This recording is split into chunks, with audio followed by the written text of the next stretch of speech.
मैं हूं नौशाद आलम और आप देख रहे हैं city bulletin news. Bulletin news में आप सभी दर्शकों का करता हूं स्वागत। खबरों का दौर शुरू करने से पहले आइए डालते एक नजर आज की खास खबरों पर। केंद्रीय दुर्गा पूजा एवं रामलीला समन्वय समिति के अध्यक्ष मनोज जायसवाल, प्रमुख संरक्षक विजय गुप्ता, सह संयोजक गगन जायसवाल और प्रभारी सामान्य प्रशासन डॉक्टर संतोष पांडे समेत सुप्रीत कपूर आदि ने केंद्रीय समिति के पदाधिकारियों सहित विसर्जन स्थल निर्मली कुंड पर घाट निर्माण कार्य की तैयारियों का जायजा लिया तथा नगर निगम एवं बाढ़ कार्य निर्माण खंड के कार्य पर संतोष जताया। बता दें कि प्रतिमाओं का विसर्जन कल होना है। केंद्रीय समिति के अध्यक्ष मनोज जायसवाल ने बताया कि दुर्गा पूजा समितियों ने शनिवार को अपने पूजा स्थलों पर मां की प्रतिमाओं का भावपूर्ण मंत्रोच्चार के साथ पूजन अर्चन करके स्थल विसर्जन का कार्यक्रम संपन्न कराया। रविवार को होने वाले मां दुर्गा की प्रतिमाओं को निर्मली कुंड के पावन जल में प्रवाहित करने के कार्यक्रम में एक साथ ज्यादा भीड़ न होने पाए एवं कोविड-19 का संक्रमण नगरवासियों में फैलने के रोकने के लिए जिला प्रशासन ने नगर की प्रतिमाओं के विसर्जन के लिए पुलिस चौकी क्षेत्रानुसार अलग अलग समय निर्धारित किया है। पुलिस समन्वयक JN चतुर्वेदी ने बताया कि पुलिस चौकी चौक और नवीन मंडी क्षेत्र में स्थापित प्रतिमाओं के विसर्जन के लिए दिन में 10 से 11 बजे, पुलिस चौकी फतेहगंज अलीगढ़ क्षेत्र के लिए 11 से 12, देवकाली और सिविल लाइन क्षेत्र के लिए 12 से 1, साहबगंज और रामनगर क्षेत्र के लिए 1 से 2 और रिकाबगंज हवाई पट्टी क्षेत्रों के लिए दोपहर 2 से 3 बजे का समय निर्धारित किया गया है। कैंट थाना क्षेत्र की समस्त प्रतिमाओं का विसर्जन दिन में 10 बजे से लेकर 2 बजे तक किया जाएगा। इस बार कोविड-19 के कारण परंपरागत रूप से जो विसर्जन अभी तक होता रहा है उससे अलग इस बार व्यवस्था बनी है कि फैजाबाद नगर में प्रत्येक चौकी क्षेत्र में जो भी प्रतिमाएं स्थापित हुई हैं लोगों के घरों में या प्रशासन से अनुमति लेकर वैकल्पिक स्थानों पर चौकी वाइज प्रशासन ने हमको समय दिया हुआ है और उसी समय के अनुसार यहाँ पर प्रत्येक समिति अपने साथ 5-5 कार्यकर्ताओं के साथ आएगी और यहाँ पर इस घाट पर विसर्जन का कार्यक्रम संपन्न करेगी। की अनुमति प्रशासन से नहीं मिल सकी है, पूजा स्थल से और यहाँ तक 5 कार्यकर्ताओं के आने की अनुमति है। प्रत्येक समिति के साथ 5 कार्यकर्ता ही आएंगे और यहाँ पर अपना विसर्जन संपन्न करेंगे। गगन जायसवाल, सह संयोजक, केंद्रीय दुर्गा पूजा समिति। विद्युत उपकेंद्र बीकापुर द्वारा उपकेंद्र परिसर में शनिवार को बकाया विद्युत वसूली का मेगा कैंप आयोजित किया गया। विद्युत उपकेंद्र के अवर अभियंता दिलीप कन्नौजिया ने बताया कि कैंप में 1.5 लाख रुपए की बकाया विद्युत बिल की वसूली की गई। इसके अलावा बीकापुर कस्बा सहित नगर पंचायत क्षेत्र में 20 बड़े बकायेदारों का बकाया बिजली बिल जमा न होने के चलते कनेक्शन काट दिया गया। इस संबंध में विद्युत उपभोक्ताओं के समस्याओं का समाधान भी विद्युत विभाग के अधिकारियों द्वारा किया गया। कैंप में अधिशासी अभियंता रोहित सिंह, STO मनोज मौर्य, विद्युत कर्मी घनश्याम यादव आदि मौजूद थे। अयोध्या में रामलीला में अंगद की भूमिका निभाने पहुंचे भाजपा के सांसद व भोजपुरी फिल्म के स्टार मनोज तिवारी ने कहा कि जिसने पढ़ी पूरी रामायण वह कर लेगा भाजपा ज्वाइन, क्योंकि जब राम की मर्यादा कुछ समझेंगे तो भारतीय जनता पार्टी के अलावा कोई पार्टी अच्छी नहीं लगेगी। दरअसल रामनगरी अयोध्या में चल रही वर्चुअल रामलीला में बॉलीवुड के कई स्टार अलग अलग भूमिका में अपना किरदार निभा रहे हैं, तो वहीं अंगद की भूमिका निभाने के लिए सांसद मनोज तिवारी अयोध्या पहुंचे हैं। इस दौरान पत्रकारों से बात करते हुए रामायण में अंगद की भूमिका को लेकर उन्होंने बताया कि युद्ध को रोकने की अंतिम कड़ी थे, क्योंकि अंगद जब भगवान श्री राम का अंतिम संदेश लेकर के रावण के पास जाते हैं तो वहां पर उन्हें बहुत समझाते हैं। अंगद युद्ध को रोकने के अंतिम कड़ी थे, अंतिम प्रयास थे। अंगद भगवान श्री राम का जब अंतिम संदेश लेके जाते हैं तो उन्होंने हर प्रकार से रावण को समझाया। अंगद ने एक बहुत बड़ी बात कही थी कि यदि दोनों ओर संधि होगी, सैनिक बलिदान नहीं होंगे, ये बने रहेंगे ठाट बाट, जनपथ सुनसान नहीं होंगे। रण की चंडी जब चेतेगी तो रावण बड़ा प्रलय होगा, जय और पराजय फिर होंगे, पहले तो महाप्रलय होगा। लेकिन रावण को नहीं समझ में आया। तो अगर आज के समय में भी इसको देखें राजनीतिक रूप से तो उसका बड़ा ही संबंध है, क्योंकि युद्ध कभी भी अंतिम निदान नहीं है। मनोज तिवारी ने कहा कि आज के दौर में रामलीला का प्रचार प्रसार बहुत जरूरी है, क्योंकि रामलीला को बचाना है, क्योंकि हमारे देश में इतने लोग साक्षर ही नहीं थे कि रामायण पढ़ें, कैसे होंगे। फिर भी राम राम घर घर में हैं और माता सीता की मर्यादा भी हर घर में है, और रावण के अहंकार से भी सब लोग सावधान हैं। तो आज इस भूमिका में हम इस रामलीला में अपना अभिनय करने आया हूँ, क्योंकि इस रामलीला को दुनिया भर के लोग देख रहे हैं और वह लोग जाने कि भारत के संस्कृति भगवान की राम की संस्कृति है। वहीं उन्होंने कहा कि रामायण को अच्छे से अच्छे पढ़ लिया, मन में उतार लिया और समाज सेवा में व राजनीति में है वह भाजपा ज्वाइन कर लेगा। जब भी आप राम की मर्यादा को समझेंगे तो आप भारतीय जनता पार्टी से अच्छी पार्टी आपको कोई नहीं लगेगी। मिलते हैं एक छोटे से ब्रेक के बाद।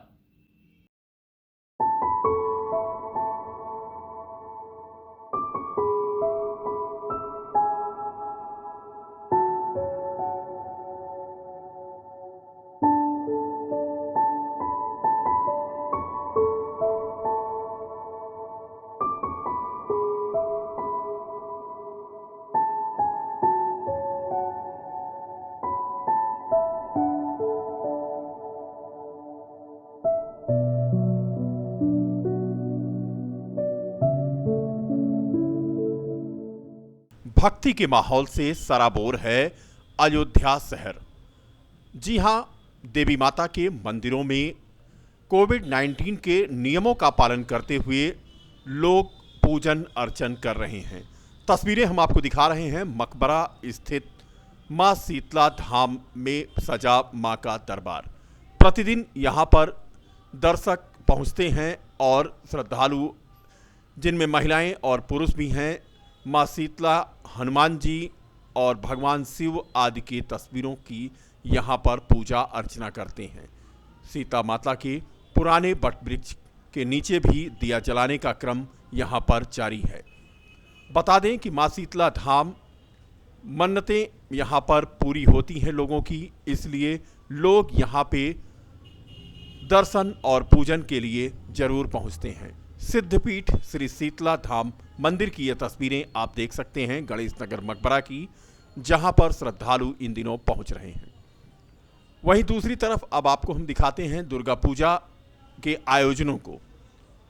श्री श्री महाशक्ति दुर्गा पूजा समिति मकबरा, जो कभी अपनी लाइटों को लेकर के मकबरा से फतेहगंज के बीच में सबसे ज़्यादा चर्चा में रहती थी, वहां पर दुर्गा पूजा प्रतिमा की स्थापना की गई है कोविड-19 के नियमों के अनुसार।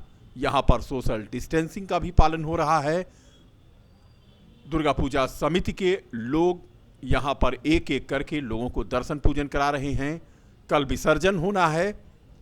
मकबरा के बारे में हम आपको याद दिला दें, जो हमारे दर्शक हैं वो पहले से ही जानते हैं कि मकबरा अपनी रंगीन लाइटों को और विशेष कलकत्ता के द्वारा कारीगरों के द्वारा बनाई गई तमाम तरह की लाइटों की वजह से चर्चा में रहती थी। दर्शकों को याद होगा गुफाओं में मां वैष्णो देवी का दरबार और फतेहगंज के राम जानकी मंदिर में विभिन्न पंडाल दुर्गा प्रतिमाओं के अवसर पर लगते थे। यहाँ पर इस बार भी सन्नाटा है। कोविड-19 के चलते यहाँ पर छोटी मूर्ति की स्थापना की गई है। यहाँ पर श्रद्धालुओं के लिए दर्शन पूजन सुलभ है, लेकिन हम याद दिला दें कि श्री श्री शारदीय दुर्गा पूजा समिति फतेहगंज के द्वारा वैष्णो देवी का दरबार सजाया जाता था कभी। रामनगरी अयोध्या में एक बार फिर वर्ल्ड रिकॉर्ड बनाए जाने की तैयारी है। इस बार राम की पैड़ी पर लगभग 6 लाख दीप जलाए जाएंगे, लेकिन इस आयोजन में दर्शनार्थी नहीं पहुंच सकेंगे। इसका अफसोस अयोध्यावासियों को जहां है, वहीं दूसरी तरफ साधु संत और स्थानीय नागरिक भव्य दीपोत्सव को लेकर काफी उत्साहित हैं। परंपरा रही है अयोध्या की दीप उत्सव की, और अयोध्या से ही चल के दीप उत्सव पूरे विश्व में बिल्कुल फैल गया है। तो ये बहुत अच्छा है। जब से हमारे उत्तर प्रदेश के यशस्वी मुख्यमंत्री श्री योगी आदित्यनाथ जी महाराज हुए हैं, तब से दीप उत्सव पर उन्होंने विशेष ध्यान दिया और इतना अच्छा दीप उत्सव मनाया जाता है कि इसका संदेश पूरे विश्व में जाता है। और इस बार भी दीप उत्सव मनाया जाएगा, लेकिन कई व्यवस्थाओं को देखकर और ये दीप उत्सव मनाया जाएगा। और ये व्यवस्था रहेगी कि आपकी लाइव और अच्छा से लाइव दिखाया जाए। जिस तरह रामलीला को इस बार अयोध्या की रामलीला को पूरे लाइव पूरे भारत में DD1 के माध्यम से पूरे विश्व में दिखाया जा रहा है, ठीक उसी प्रकार व्यवस्था की जाएगी कि दीप उत्सव को भी पूरे विश्व में पूरे भारत में दिखाया जाए। और ये दीप उत्सव इतना सुंदर दीप उत्सव हो कि गिनीज बुक में आपकी बार फिर इसका नाम दर्ज हो।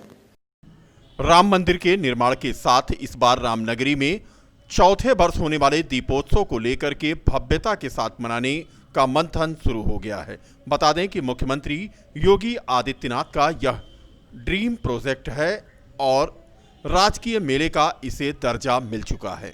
3 साल मना, बहुत अच्छा, बहुत सुंदर था। और आशा ये है कि इस बार योगी जी ने फिर कहा कि दीपोत्सव अच्छे से अच्छा होगा। लेकिन कोविड-19 देखते हुए ये लग रहा कि भीड़ थोड़ी कम होगी, लेकिन जैसी उनकी अभी विशेष तैयारी नहीं दिख रही है, लेकिन ये लग रहा कि आने वाले समय में तैयारी अब होगी और दीपोत्सव सुंदर से सुंदर मनाया जाएगा। अब देखिए, पब्लिक की वजह से तो ये दीपोत्सव मतलब दीपक तो जलाया नहीं जाता, दीपक तो संस्था की तरफ से जलाया जाता है। ये हो सकता है कि अब की फिर और 50,000 बढ़ाया जाए, क्योंकि वर्ल्ड रिकॉर्ड और इसका आगे बढ़े, ताकि दिनों दिन बढ़ता ही है, घटेगा नहीं जब तक योगी सरकार है। इस बार के दीपोत्सव कार्यक्रम में प्रमुख आकर्षण दीपोत्सव के एक दिन पहले निकाले जाने वाली शोभा यात्रा, रामकथा पार्क में आयोजित राम राज्याभिषेक कार्यक्रम और सरयू घाट के राम की पैड़ी पर 5 लाख दीप जलाकर दीपोत्सव कार्यक्रम होगा। देखिए, ये सही है कि इस बार पिछली बार की अपेक्षा अधिक दीप जलाए जाएंगे। 5.5 लाख से अधिक दीपों को जला करके एक नया विश्व रिकॉर्ड बनाए जाने की योगी सरकार की योजना है। लेकिन कोरोना के प्रोटोकॉल को देखते हुए उसका भी पूरा पालन करना है। इसलिए धारा 144 लगा करके प्रशासन कार्यक्रम तो पूरा करेगी, लेकिन बाहरी श्रद्धालुओं को आने की अनुमति नहीं दी जा रही है।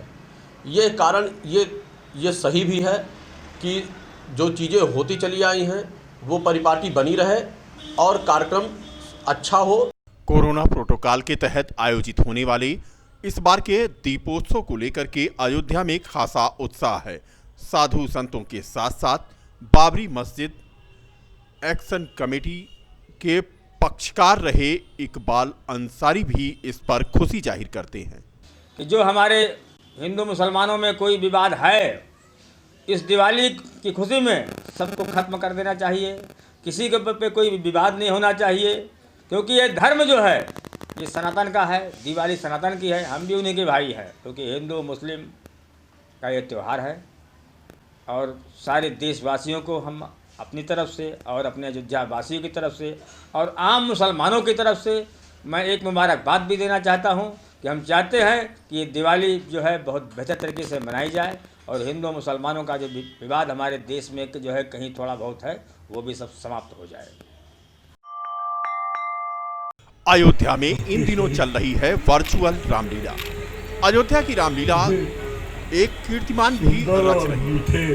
पिछले 6 दिनों में सूत्रों के मुताबिक 10 करोड़ के पार पहुंच चुकी है दर्शकों की संख्या। जी हां, उत्तर प्रदेश के अयोध्या में आयोजित हो रही वर्चुअल रामलीला देखने वालों की संख्या 10 करोड़ से अधिक पार कर चुकी है और रामलीला का मंचन अभी जारी है। रामलीला आयोजन समिति के अध्यक्ष सुभाष मलिक उर्फ बॉबी का दावा है कि बीते 17 अक्टूबर से आयोजित रामलीला को अभी 6 दिन ही बीते हैं, लेकिन इतने ही दिनों में दूरदर्शन, यूट्यूब के अलावा अन्य टीवी चैनलों के साथ साथ सोशल मीडिया पर इसे देखने वालों की संख्या 10 करोड़ के पार हो गई। उन्होंने उम्मीद जताई है कि अभी दर्शकों की संख्या में और इजाफा होगा। बता दें कि अयोध्या के लक्ष्मण किला में आयोजित हो रही अयोध्या की रामलीला में अभिनय करने माया नगरी से अयोध्या जाने माने कलाकार पहुंचे हैं और रामलीला में उन्होंने जान डाली। रामलीला आयोजन समिति के मुताबिक पूरे जगत के प्रमुख कलाकारों में बिंदु दारा से हनुमान का किरदार निभा रहे हैं, जिन्हें आप अपने टीवी स्क्रीन पर देख रहे हैं।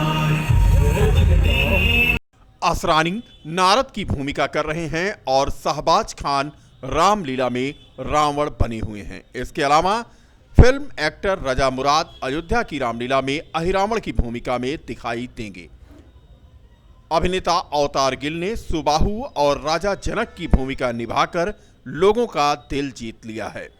रवि किशन ने भरत की भूमिका निभाई तो मनोज तिवारी अंगद के किरदार में दिखाई दिए। आज के लिए बस इतना ही। कल फिर मिलेंगे इसी समय इसी चैनल पर। तब तक के लिए नमस्कार।